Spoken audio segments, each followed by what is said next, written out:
ब्राह्मणों के लिए अध्याय 8 श्लोक 380, राजा को कभी भी एक ब्राह्मण को मृत्युदंड नहीं देना चाहिए, चाहे वह सभी संभव अपराध ही क्यों न कर दे।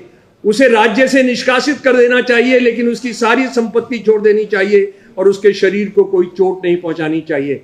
ये लागू होगा। ये लागू होने के लिए ही ये नस्लवादी जंग छिड़ी है। आरएसएस की और हिंदुत्ववादियों की जो सबसे वेदों के बाद जो सबसे पूजनीय किताबें, इन दोनों को पढ़ना हम लोगों के लिए बहुत ज्यादा जरूरी है। शूद्र द्वारा अहंकारवश अपेक्षा से द्विजातियों के नाम और जाति उच्चारण करने पर उसके मुंह में 10 उंगली लोहे की जलती कील ठोक देनी चाहिए।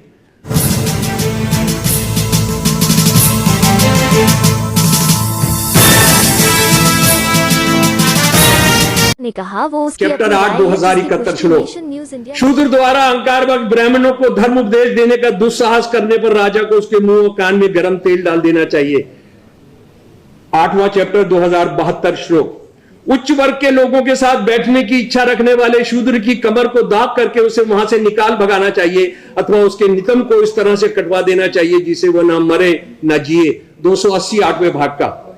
एक शूद्र को यदि उसके मालिक द्वारा मुक्त भी करा दिया गया हो तो भी वह सेवा करने के फर्ज से मुक्त नहीं हो सकता, क्योंकि उनके लिए यह प्राकृतिक नियम है। मोदी जी ने 2007 में किताब लिखी कर्मयोग, और उस कर्मयोग की खास बात यह है कि जो लीडिंग आईएएस आईपीएस थे उनको उन्होंने जमा किया अपने दफ्तर में, क्योंकि उनको बहुत वर्कशॉप करने की बहुत इच्छा रहती है। आजकल वर्कशॉप करने गए हुए इजराइल, वो एपिस्टीन ने जो बताया था उस वर्कशॉप को वो पूरा करेंगे वहां पर। अगर आप मुसलमान ओबीसी हैं तो आपको 2 गजेटेड ऑफिसर का सिग्नेचर वाला जो सर्टिफिकेट चाहिए वो तो खुदा भी नहीं दिला सकता है उनको। ओबीसी में किन किन लोगों ने जॉब्स लिए हैं दिल्ली यूनिवर्सिटी के अंदर, उसका मैं आपको बताता हूं एक उदाहरण कि गोस्वामी एक है ओबीसी के अंदर।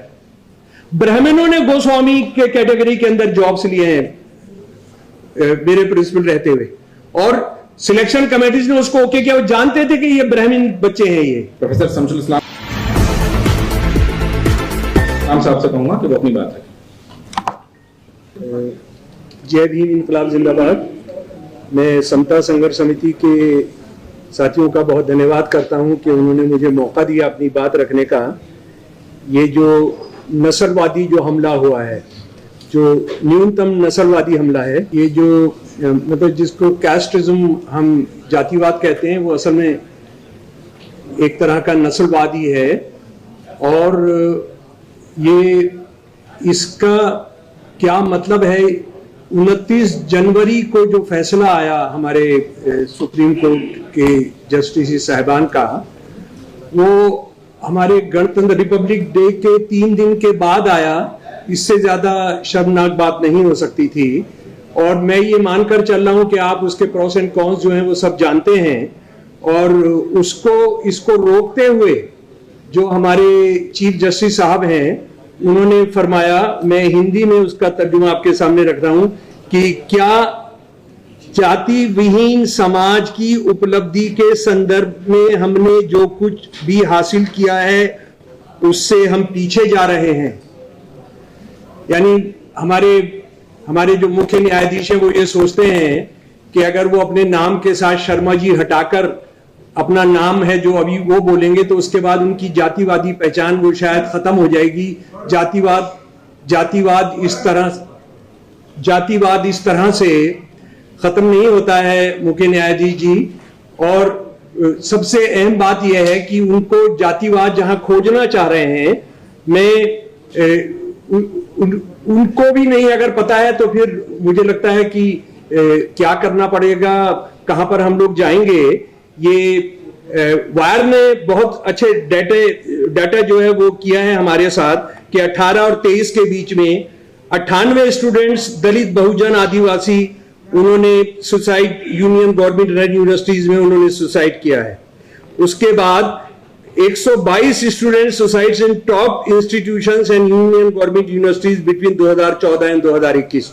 और उसके बाद caste based discrimination complaints in universities and colleges jumped 118.4% between 2019 and 23। तो वो उनको नजर नहीं आ रहा। तो बहुत मुश्किल बात है फिर कैसे कौन सा बाइनोकुलर, कौन सी दूरबीन उनके लिए लाई जाएगी। मैं एक कॉलेज में पढ़ाने आया, दिल्ली यूनिवर्सिटी के सत्यवती कॉलेज में 1973 के अंदर, और जो पहले दिन की जो मेरी क्लास है उसमें मुझे एक दिया गया शीट, अटेंडेंस शीट, उस जमाने हाथ से ही लिखी जाती थी। तो उसमें बहुत सारे नामों के आगे लास्ट के रिमार्क वाले कॉलम में लिखा हुआ था SC ST, कुछ स्टूडेंट्स के नीचे तो कुछ वजीफा मिलता था या कुछ होता था।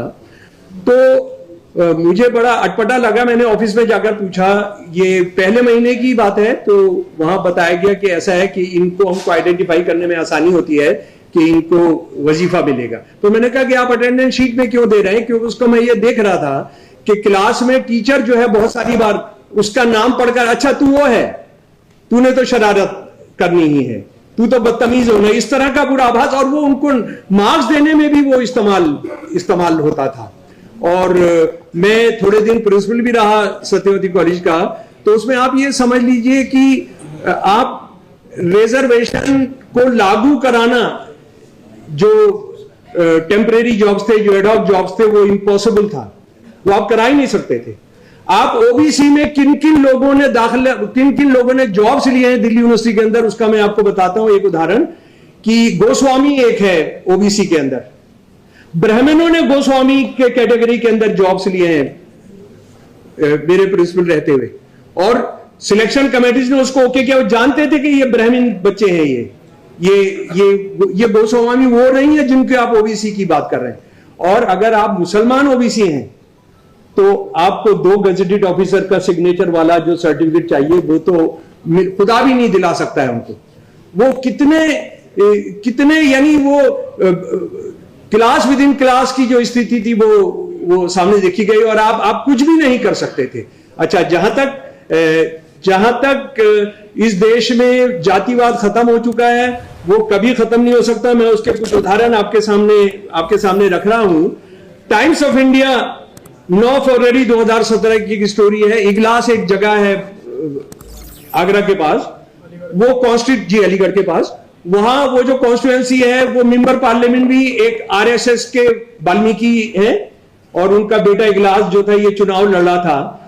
तो टाइम्स ऑफ इंडिया की स्टोरी है, कवर स्टोरी है कि ये बंदा अपना गिलास लेकर जाता है, बिना चप्पल के जाता है, और जब ऊंची जातियों के घर में जाता है तो ये अपना गिलास लेता है कि साहब इसमें पानी दे दीजिए, चप्पल नंगे पैर में, देखिए आपके यहां नंगे पैर आया हूं, और ये सबसे ज्यादा वोटों से जीता था। वो 80% ठाकुर कॉन्स्टिट्यूएंसी थी।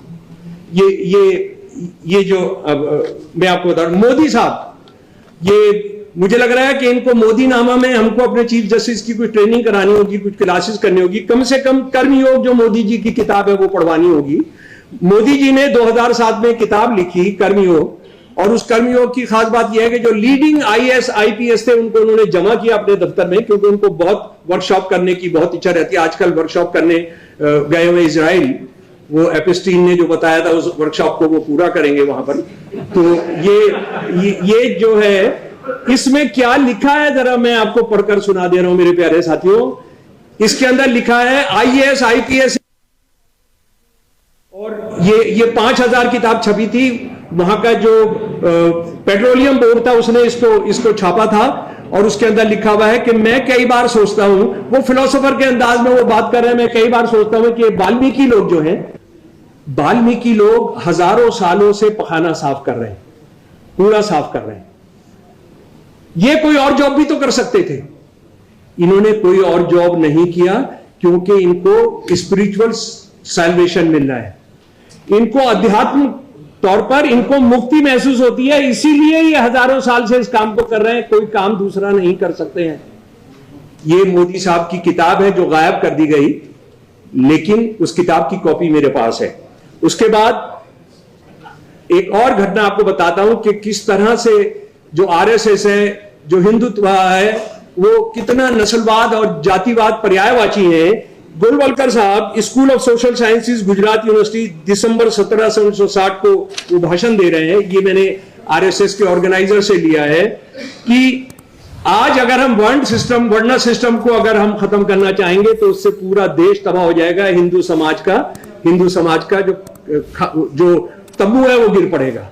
और ये जो है बैलेंस बनाकर रखता है। और उसकी एक और शर्मनाक जो संस्थापक है हेडगवार इसके, उनकी जीवनी में जो आरएसएस ने छापी, उनका एक वाकया उन्होंने लिखा है कि वो एक डॉक्टर साहब थे, डॉक्टर गडियानी, जो एक ब्राह्मण थे, उनको मिलने जा रहे थे अपने दो लोगों के साथ, कृष्ण राव वाडेकर और भास्कर राव निनावे